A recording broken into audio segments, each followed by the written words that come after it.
안녕하세요. 지분경매로 토지개발업자 되기 저자 조홍서입니다. 오늘은 부동산 1인법인의 그 지분 관련, 우리 그 부동산 지분 경매가 아니고요. 그 1인법인, 부동산 매매법인의 지분에 관련된 그 내용을 좀 말씀드리려고 하고요. 또 한 가지는 개인은 우리가 부동산 거래를 하면 양도세를 내지만 법인은 법인 소득세를 내게 됩니다. 토지를 개발하거나 또 그 지분 경매의 그 물건을 단기에 매도하는 이러한 그 단타라 그러죠. 단타를 또 하게 되면은 양도소득세가 부담이 됩니다. 개인이 하게 되면은 그 1년 미만의 양도를 하게 되면은 최소 40% 정도 양도소득세를 내야 되는데, 토지인 경우에요, 양도소득세 40%를 내야 됩니다. 근데 법인으로 하게 되면 법인세를 낸다. 그래서 법인 설립이 상당히 세금 면에서 유리한 점이 있기 때문에 우리가 개인보다는 법인이 내는 세금이 상당히 저렴합니다. 그래서 법인을 만들게 되는 거예요. 우리가 1인 부동산 매매법인을 만드는 가장 큰 이유는 세금을 줄여서 나의 그 부동산 매매 소득을 증대시키려고 하는 겁니다. 그래서 우리가 그 법인 만드는데 자본금이 얼마냐 뭐 이런 거 물어보시는 분이 있는데요. 자본금 규정이 많이 완화돼 가지고요, 자본금 조건이 없어졌습니다. 옛날에 법인을 설립할 때는 최소 자본금이 5천만 원 이상 이러한 그 규제들이 있었어요. 그리고 대표이사 이사 3명에 감사 1명은 꼭 둬야 된다 뭐 이런 규정이 있었는데, 그런 게 지금 다 없어졌기 때문에 이제는 법인 설립하는 게 굉장히 쉬워졌습니다. 법인을 설립해 가지고요, 농지를 취득하려고 하면은 그 하나는 좀 아셔야 돼요. 법인, 부동산 매매 법인은 농지를 취득할 수가 없습니다. 왜 그러냐면 법인은 농지증을 발급받을 수가 없기 때문에 그렇습니다. 그런데 농사를 짓지 않고 여러분들이 개발을 해서 건물을 지을 목적으로 예를 들어서 농지를 매입했다. 그래서 그 농지증 대신 개발행위 허가를 득하게 되면은 그 건물을 짓는 개발행위를 하기 때문에 또 그 농지증 대신 농지를 취득할 수 있는 이러한 그 구조가 됩니다. 그래서 개발행위 허가를 득한 상태에서, 법인에서 득한 상태에서 농지를 이렇게 매입해야 된다, 또 취득해야 된다, 이렇게 생각하시면 됩니다. 우리가 그 개발행위를 한다는 것은 대출을 받기 위해서 농지를 대지로 변환시켜서, 대지로 변환하면 농지, 원형지 토지로 그냥 대출을 신청할 땐 대출이 나오지 않지만 개발행위를 통해 가지고 대지로 변환했을 때는 대출이 가능합니다. 그런데 신설법인 같은 경우에는 재무제표가 없기 때문에 대출이 불가능해요. 그러니까 여러분들이 맨 처음에는 그 1인 법인, 부동산 매매 법인을 세웠을 때는 그 법인의 재무제표를 만들 수 있도록 좀 구조를 좀 만든 다음에 빠른 시간 내에 법인 대출이 가능하도록 재무제표를 만드셔야 됩니다. 처음에 만들자마자 법인 같은 경우에는 바로 재무제표가 없기 때문에 바로 법인에 대한 대출이 실행되지 않습니다. 우리 법인세 같은 경우에는요, 2억 원 이하에서는 10%의 법인세를 내게 됩니다.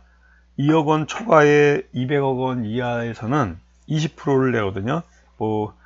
200억 초과하는 경우에 그렇게 많이 붙지 않아요. 22%, 25% 이렇게 구간이 있는데, 대부분 그 10% 내지 20% 구간에 있을 겁니다. 2억 원 이하까지는 10%다. 법인세를 이렇게 낸다. 이렇게 생각하시면 되겠고요.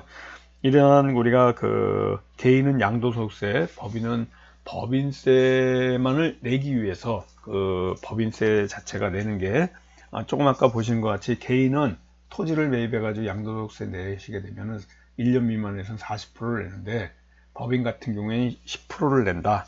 그 10%를 내는 데 있어서도 공제받는 이러한 그 구조들이 굉장히 간단합니다.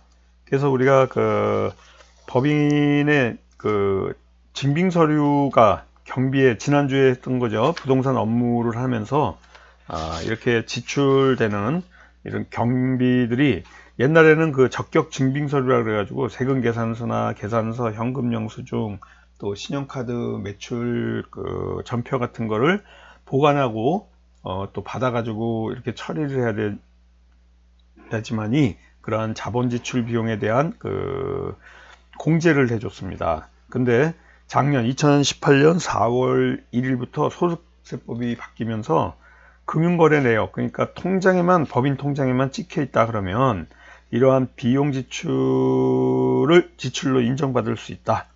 그래서 예를 들어서 여러분들이 그 어떤 분에게 농지라든가 이러한 그 임야라든가 이러한 개발 행위나 이러한 건축 행위를 통해 가지고 도급을 줬을 때 사업자가 없는 그 일용직도 있고요. 여러분들이 있는데 그런 분들한테 계산서를 받을 수 없는 상황들이 생길 수 있습니다.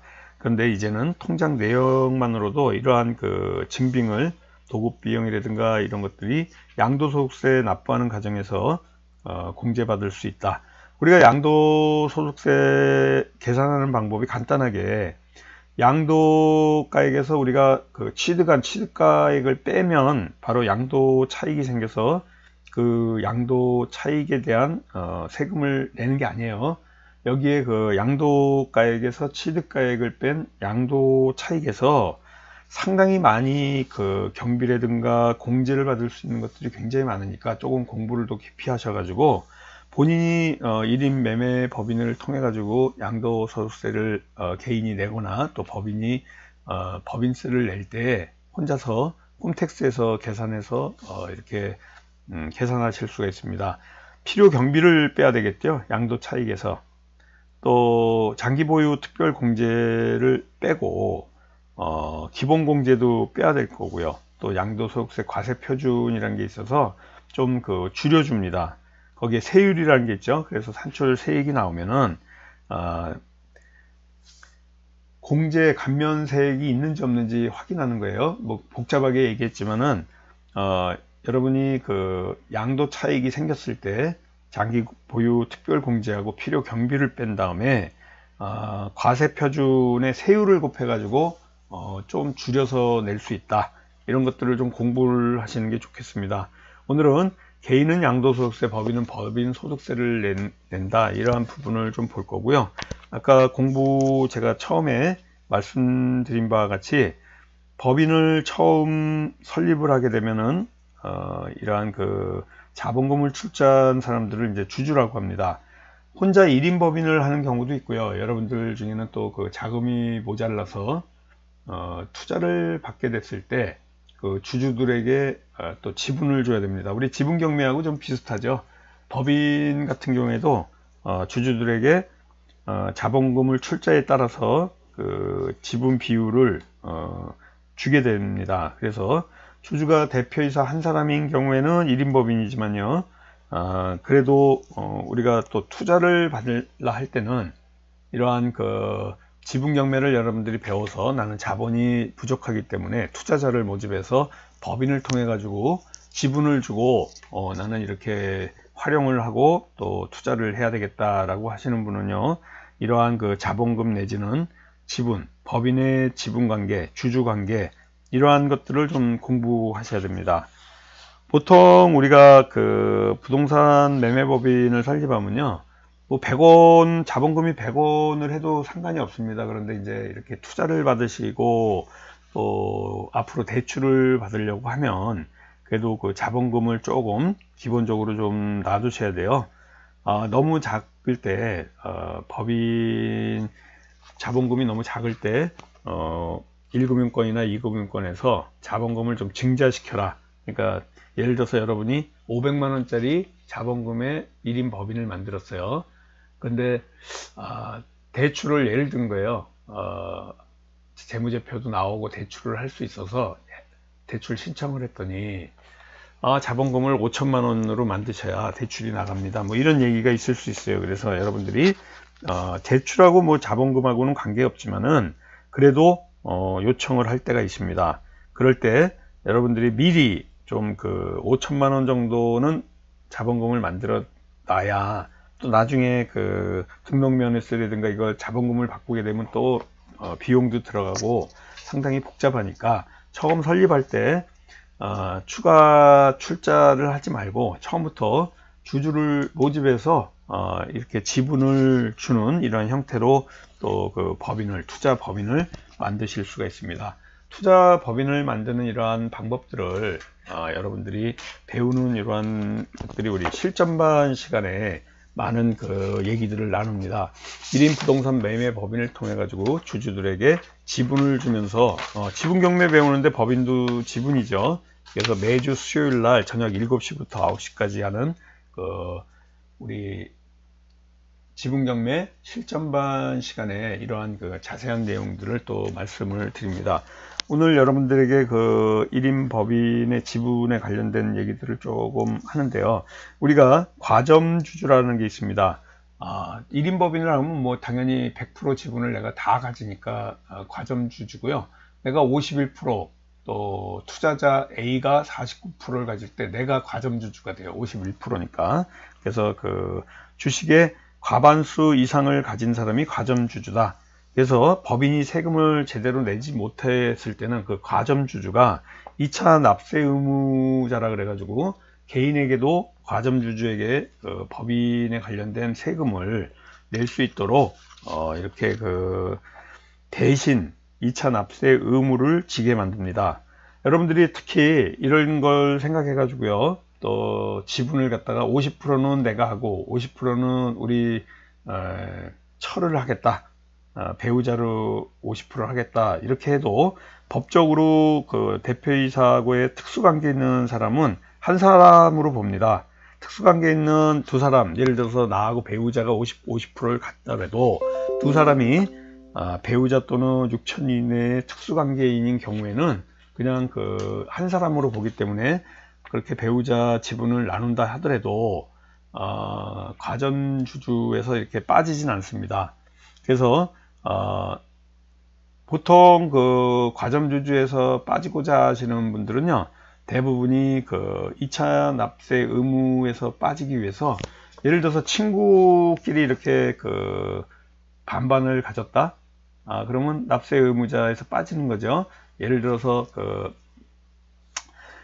친구가 50%, 내가 50%를 가졌을 때는 납세 의무에서는 빠지지만 또 문제가 될 수가 있죠. 나중에 사업이 잘 돼 가지고 이런 동업관계에서 50대 50인 경우에는 서로가 이렇게 경영권을 갖고 있지 않기 때문에 또 이것저것 또 복잡한 일이 생길 수가 있어요. 그래서 여러분들이 이 과점주주나 또 주주의 지분 관계를 좀 공부하셔 가지고요, 주식 비율을 정할 때 법인 지분에 관련된 내용, 오늘은 부동산 지분에 관련된 내용이 아니고요, 법인 지분에 관련된 과점주주 내지는 또 어떤 배분을 통해 가지고 해야 우리가 원활하게 경영을 해 나갈 수 있는지, 이러한 것들을 알 수가 있습니다. 보통 이런 거 물어보시는 분이 있어요. 공무원이나 대기업 임원들이 법인을 설립할 수 있습니까? 이렇게 물어보시는 분이 있습니다. 있습니다. 그러나 대표이사가 되셔는 안 됩니다. 대표이사가 되시면요, 겸직 의무 조항이라는 게 있어요. 겸직 의무. 보통 공무원은 겸직 의무 할 수 없다. 주주 활동은 할 수 있지만 주주 활동은 할 수 있어요. 그런데 대표이사는 할 수가 없습니다. 그래서 우리가 주식을 갖는 회사는 자기가 만들어서, 예를 들어서요, 겸직 의무를 벗어나기 위해서 다른 사람을 대표이사를 세운답니다. 좀 불안하시면요, 대표이사에게 주식을 안 줘도 되는 거죠. 그러니까 이런 관계들을 여러분들이 잘 생각하셔 가지고요, 좀 법인을 설립할 때 공무원이라든가 대기업 임원들도 법인을 설립할 수 있다. 주식을 소유하고 있고요, 대표이사로서 경영하는 것은 타인에게 대신 좀 할 수 있도록 이렇게 하셔야 됩니다. 보통 배우자를 하게 되면요, 이렇게 연대보증을 하라고 하는 경우가 있어요. 대출할 때. 그래서 우리 배우자를 뭐 감사라든가 또 뭐 이러한 이사라든가 법인의 이사회 구성원으로서 이렇게 올려놓기도 합니다. 등기부등본에. 근데 배우자를 올리게 되면요, 나도 대출을 통해 가지고 연대보증을 쓸 수 있어요. 내가 대표이사일 경우. 그런데 배우자도 같이 연대보증을 쓰라고 합니다. 그래서 인감증명서라든가 주민등록 초본 이렇게 제출하라, 연대보증을 사라, 이렇게 하기 때문에 부부 두 사람이 다 연대보증을 쓸 수 있어요. 그러면은 예를 들어서 좀 문제가 생겼을 때 나만 이렇게 대표이사 혼자서 연대보증 서가지고 나만 이렇게 피해를 좀 보면 괜찮은데, 처음부터 내 배우자를 내 처를 감사라든가 이사에다가 올려놓으셔 가지고요, 나중에 대출 문제가 나올 때 또 퇴사시키고 막 이러는 복잡한 이런 문제가 생길 수 있습니다. 그래서 이러한 문제가 생기니까 앞으로 전략을 좀 짜셔 가지고요, 전체적인 내용들을 확실히 알고 세무사님하고 좀 의논하셔 가지고 하셔야 됩니다. 보통 우리가 기장하는 경우에요, 처음 만들어진 소규모 이런 1인 매매, 부동산 매매법인 같은 경우는요, 보통 8만원에서 한 10만원 정도 기장료를 내게 됩니다. 그런데 점점 회사가 성장해 가지고 이렇게 하면 기장료가 조금씩 올라가게 되죠. 1년에 이렇게 해서 기장료가 보통 120만원, 또 나중에 재무제표를 만드시고 뭐 하면 5, 60만원의 또 추가 비용이 있기 때문에 이러한 비용만 1년에 거의 뭐 200만원 가까이 낸다. 그래서 난 아까워서 못하겠다. 그런데 제가 생각하기엔 여지까지 이런 부동산 매매법인을 운영해 보니까 그 비용 아깝지 않습니다. 충분히 여러분들이 해결할 수 없는 그러한 문제들까지 전부 세무사님들이 이렇게 처리를 해 주시기 때문에 그 비용이 절대적으로 아까운 비용이 아니니까 여러분들은 꼭 세무사님을 통해 가지고 기장을 하시는 것을 제가 권해 드리고요, 여러분들이 하시게 되면 그 비용에 비해서 너무나 복잡합니다. 그리고 세무사님을 선택하실 때는요, 세무사님이 부동산에 투자를 해본 경험이 있는 사람하고 하는 것이 여러분 부동산 매매법인 하는 데 있어서는 상당히 선택하는데 중요한 요소가 되지 않나, 이렇게 생각을 합니다. 오늘은 전체적으로 법인의 법인세라든가 개인의 양도소득세, 또 1인 부동산 매매법인의 과점주주, 또 지분관계, 또 공무원이나 대기업 임원의 겸직 의무에 관련된 이러한 내용들을 좀 말씀드렸고요. 마지막으로 이제 5월 특강을 말씀드리고 여러분들에게 5월 특강을 좀 안내해 드리도록 하겠습니다. 5월 달에는요, 5월 28일 화요일 4시 반부터 7시 반까지 3시간 동안 지분경매 특강에 대해서 실시합니다. 5월 28일 화요일입니다. 여기 특강 내용이 지금 안 올라와서 그런데요, 이번 4월 달하고 지금 올라오지 않았습니다. 우리가 지분경매에 대한 이런 내용들 조금 말씀을 좀 드릴게요.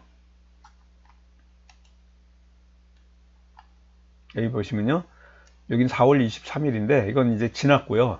5월 28일 똑같습니다. 4시 반부터 7시 반까지 3시간 동안 지분경매 기초과정 나홀로 소송에 관련된 3대 대박 투자법 하고요, 이런 대위권, 대위변제, 대부 금융업자 대기에 대한 이런 투자법을 말씀드리고요, 이러한 소송에 관련된 내용, 기초적인 내용들과 또 지분 100% 매수 전략에 대해서 말씀을 드릴 거예요. 우리 홍봉기 사무총장님 010-3033-9074번으로 문의 주시고요. 회비는 5만원입니다.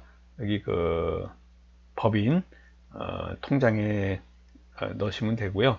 또 지분경매 해법에 관련된 파일이 있어요. 그럼 파일로 보내줍니다. 지금 CD가 다 재고가 이제 없습니다. 과거에는 이 CD를 보내드렸는데요. 요즘 CD 듣는 분도 잘 없고 파일을 통해서 이렇게 공부할 수 있게 교재 2권 하고요. 이 1, 2권 파일이 25만 원 합니다.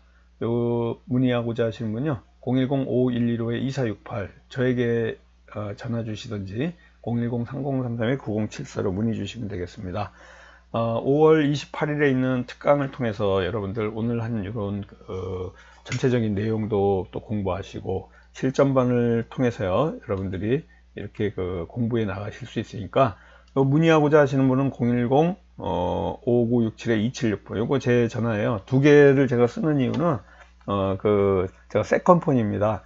한 전화기에 두 개 번호가 있어요. 그러니까 뭐 이걸 해도 되고 저걸 해도 됩니다. 010-5967-2768번이나 010-511-5115-2468번으로 문의 주시면 제가 친절하게 말씀드리겠습니다. 오늘 공부하시느라고 고생 많으셨고요. 또 다음 주에 찾아뵙도록 하겠습니다. 안녕히 계십시오. 감사합니다.